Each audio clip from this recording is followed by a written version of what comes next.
Hello and welcome everyone to the SimRaceTrain channel. If this is your first time visiting the channel, please be sure to like, subscribe, click on the bell icon, and comment below. I'd love to hear from everyone if you feel that there's something that I missed, other videos you'd like to see from me, or advice on how I can do things better for you guys.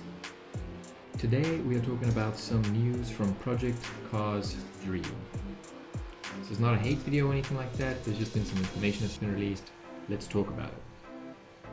So yesterday, June 26, 2020, Slightly Mad Studios published a developer log number 1 on the Project Cars website.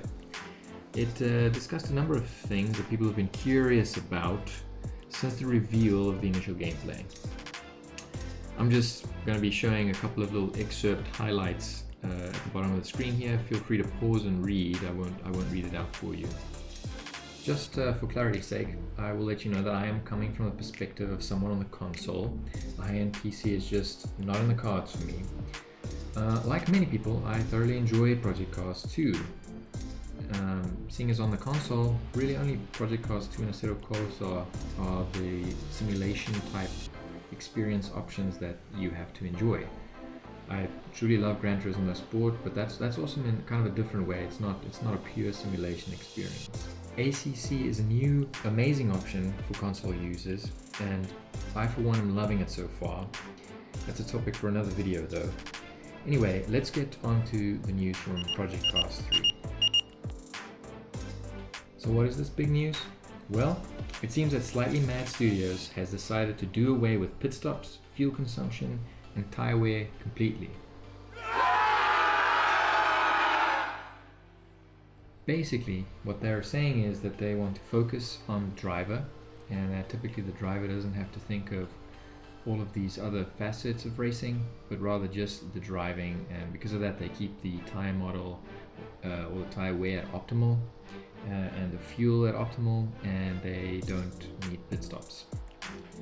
Now, as far as I could tell, they didn't actually officially 100% say that they will absolutely be none of these things, but it is heavily implied throughout the text. It's actually a very good read for those of you that are interested into, the breakdown of the tire model and how they view things, basically. Well, you might ask, well, why does this matter? I think that a lot of people are going to disagree with Slightly Mad Studios on that.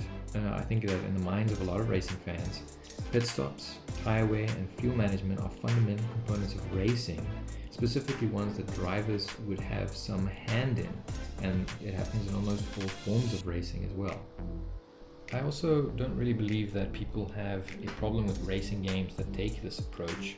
I mean, look at Ridge Race. It's a pretty popular racing title of a previous lifetime.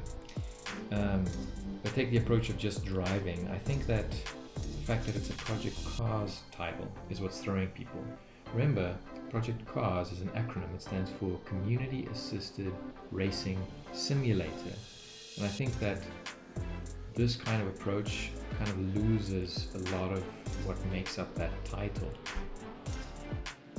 I, for one, am going to remain hopeful that they at least take the approach of like GT Sport, for example, where they still have the options to add it in, but for a short sprint race, GT Sport can also remove the tire wear and remove the fuel usage. I think this is actually quite a nice feature of Gran Turismo Sport, and it makes it more accessible to a wider audience, younger audience as well.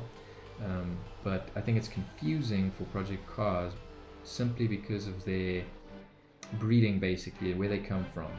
They come from kind of a attempted simulation kind of background, and this new marketing and direction I think is very confusing for their old fans especially. Another confusing point is the approach to car upgrades versus car setups. On the one hand, the developers are saying that they don't want people obsessing over setups, and that they didn't want this kind of barrier to entry or barrier to being fast, and also again that this driver kind of focus, the driver should think about the setup and that kind of thing, which I don't think it's not true from real life, but in any case. And then on the other hand, they have this focus on car upgrades. That's something that they've been heavily advertising, which is interesting because Aren't they just substituting the thing that people will be obsessing over? That kind of brings what I wanted to say to a close, but I'd love to hear what you guys think. Please let me know in the comments, and thank you so much for watching. I look forward to talking to you. See you next time.